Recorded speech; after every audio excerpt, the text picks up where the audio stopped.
The idea that a song, especially one with such raw feeling, could burst forth from a moment of intense anger, that makes sense to a lot of us. We imagine an artist fueled by passion, maybe slamming a door, then grabbing a guitar and pouring out their heart. For someone like Elvis, with his legendary life and his intense personal relationships, this kind of story feels right. It feels authentic. We want to believe it. And the question itself, did Elvis record this particular song in a fit of rage after an argument with Priscilla? It's a gripping thought, isn't it? It adds a whole layer of drama to the music.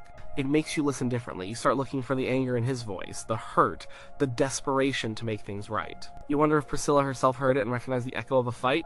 A plea. It's a powerful narrative. The king of rock and roll, vulnerable, laying his soul bare after a lover's quarrel. But the truth of how music gets made, especially for a superstar like Elvis, is often more complicated than that. It's not always a direct, immediate translation of emotion into sound in real time. So there are layers, there are other people involved, there are practicalities, and sometimes the most compelling stories about art aren't quite how things went down. Let's think about Elvis and Priscilla's relationship for a bit. It was a whirlwind from the start. She was so young when they met. He was already a massive star, a global icon. Their life together was lived in a fishbowl, always under scrutiny. That kind of pressure is immense for any couple, let alone one still figuring things out. They had love, a deep connection, no doubt about that. But they also faced incredible challenges. His fame meant constant travel, long stretches apart.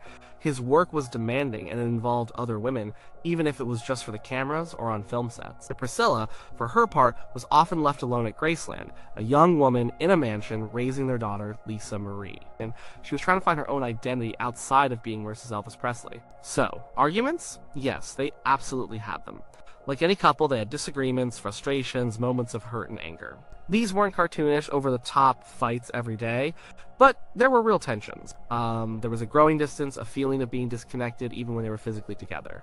Elvis had his own complex personality, his moods, his expectations. Priscilla was evolving, wanting more from her life than just waiting for him. These things naturally led to friction. It would be unrealistic to think otherwise. Their marriage, like many, had its highs and lows, its periods of intense closeness, and its times of strain.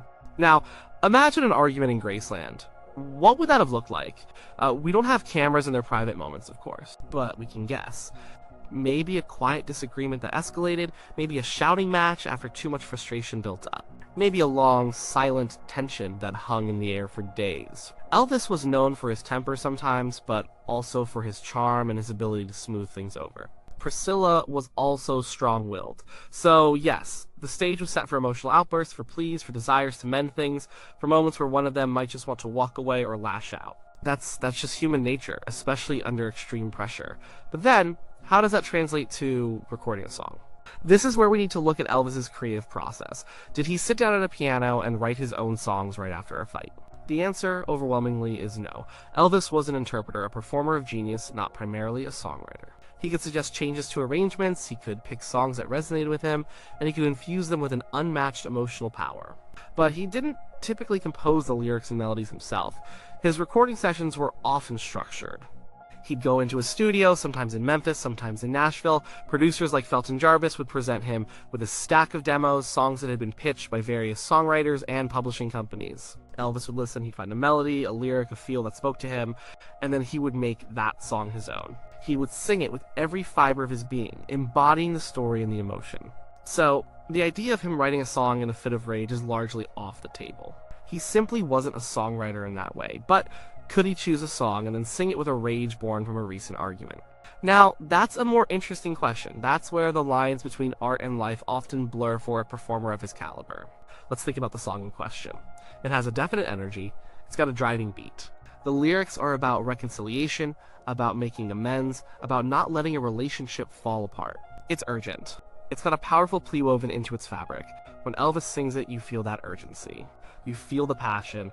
You feel like he means every single word. His voice is strong, insistent. There's a real sense of wanting to fix something that's broken, to bridge a gap, to say, let's not let this go. The words themselves speak of a fight, a disagreement, a moment of strain. They talk about the need to come together, to smooth things over, to not give up. Don't just stand there looking at me. Let's talk this over. We can work it out. These are direct appeals to a partner. So it's easy to connect these lyrics to a potential argument with Priscilla. It fits the narrative of a couple struggling, but still wanting to make it work.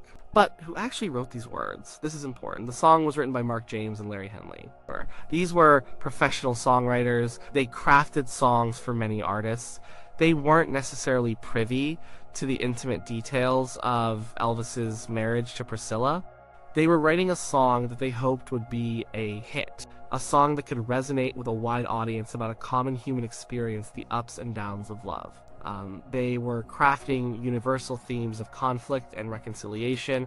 When Elvis was presented with the song, he heard it, he felt it, and he decided to record it. Now, it's entirely possible that the lyrics struck a chord with him precisely because he was going through similar things in his own life. Artists often choose material that mirrors their personal experiences, even if they didn't create that material themselves. It allows them to inhabit the song more fully, to pour their own truths into it. So, he might have recorded it in a fit of rage, but he might have recorded it after a fit of rage or during a period of marital strain. He might have been drawing on those very real emotions he felt towards Priscilla, the frustrations, the love, the desire to hold on to what they had.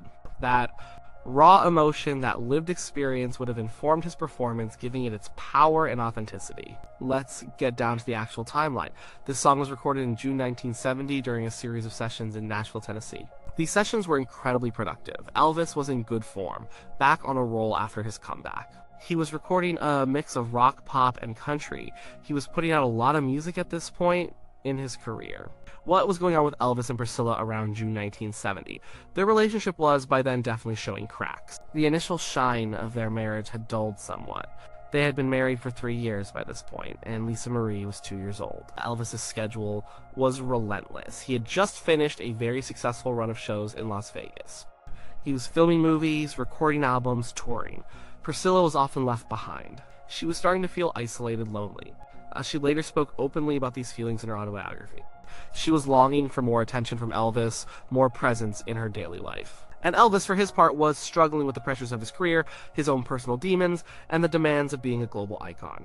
He was often surrounded by his Memphis Mafia, a group of male friends who served as his entourage and protectors, which further separated him from Priscilla. So, were there arguments during this period? Yes, undoubtedly. There were ongoing tensions. There were moments of hurt. There were conversations that went unresolved. It wasn't a constant explosive fight, but rather a deepening sense of unhappiness and distance that would eventually lead to their separation years later. So the emotional landscape of their marriage at this time was certainly fertile ground for a song about conflict and resolution. But was there a specific explosive fight right before he went into the studio in June 1970 that directly triggered him to record this song? It's highly unlikely. The recording sessions were planned, the songs were chosen in advance. It wasn't an impulsive, spontaneous outburst in the studio where he suddenly demanded to record a song he'd just written in a fit of pique. That's not how Elvis operated in the studio for most of his career. The genius of Elvis was his ability to take a song written by someone else and make it sound like he wrote it himself, like he lived every word of it. He had a gift for inhabiting a song. He could draw on his own life experiences, his joys, his heartbreaks, his fears, his hopes, and pour them into the performance. So, when he sang lyrics about wanting to repair a relationship, he could access the very real emotions he felt about his own complicated relationship with Priscilla. He could use those feelings to give his performance depth and authenticity. Think about it this way. A great actor doesn't have to experience every single emotion in their personal life right before they perform a scene. They draw on their understanding of human emotion, their past experiences, and their empathy to deliver a convincing performance. And Elvis was a master performer. He could tap into universal human emotions like love, loss, anger, and reconciliation, and make them feel intensely personal. The song's arrangement also speaks to a deliberate process, not a spontaneous rage-fueled decision. It's got a driving rhythm section, backing vocals, horns. It's a fully produced track. This isn't just Elvis and a guitar and a raw, unedited take. It's a polished studio recording. That takes time, planning, and multiple musicians working together. It's a testament to the artistry of everyone involved, not a solo, angry outburst. So the notion that Elvis walked into the studio fuming from a fight with Priscilla, and then immediately recorded this song as a direct, almost instant reaction, that's probably a romanticized idea. It makes for a great story, but it doesn't quite fit with how the music industry worked, or with Elvis's established creative process. However, that doesn't mean the song isn't deeply connected to his life. It is. It's connected because Elvis chose it. He chose to sing those words, and he chose to sing them with an intensity that suggested he understood exactly what they meant. He had lived the experiences of love and conflict. He knew what it felt like to want to make things right, to fear losing someone important. It's very plausible, even likely, that when he sang phrases about holding on, about not letting go, about talking things over, he was thinking of Priscilla. He was thinking of the struggles they faced. He was pouring his genuine hopes and fears for their future into the performance. That's the magic of a great artist. They don't have to create the initial impulse for the song, but they can give it their soul, their truth, their lived experience.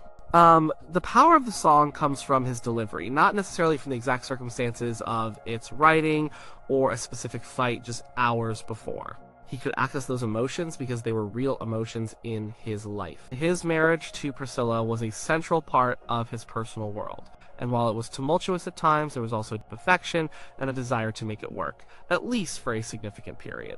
So, did a specific fit of rage from a specific argument directly lead to him recording this song? No, that's not how it typically happened. He didn't write it. He didn't demand a studio session because of an argument. The song was likely presented to him as part of a batch of potential tracks. But did he pour his own very real, very personal emotions about his struggling marriage into his performance of the song? Absolutely. That's what made him Elvis. He didn't just sing the words, he felt them. He embodied them. He knew the pain of conflict and the longing for reconciliation. He knew what it was like to face the possibility of losing someone dear. The story we tell ourselves about artists and their work often simplifies things. We want a clean, direct line from emotion to art, but often it's more of a complex tapestry. The artist brings their life to the existing art. They find themselves in the words of others, and they infuse those words with their own unique voice and experience. So, while the image of Elvis, red-faced and angry, storming into a studio to record this urgent plea is a compelling one, it's not quite accurate. The truth is more nuanced. He was a performer of incredible depth. He chose songs that resonated with him. And when he sang, he drew from the wellspring of his own life, including the challenges and triumphs of his marriage to Priscilla. That makes the song no less powerful, no less emotional. In fact, it makes it more real in a different way. It shows how artists can take the universal themes in a song and make them profoundly personal, even if they didn't author the words themselves. He made that song his own, drawing on his own lived experience, even if the timing wasn't a direct, immediate reaction to a specific argument. He was thinking about his life, about Priscilla, about all the things they were going through, and he put all of that into his voice. The song he recorded, the one that asks to put things back together, to not let go, to make things right after a disagreement, the one that perfectly captures that feeling of urgency and longing for reconciliation, is called Patch It Up.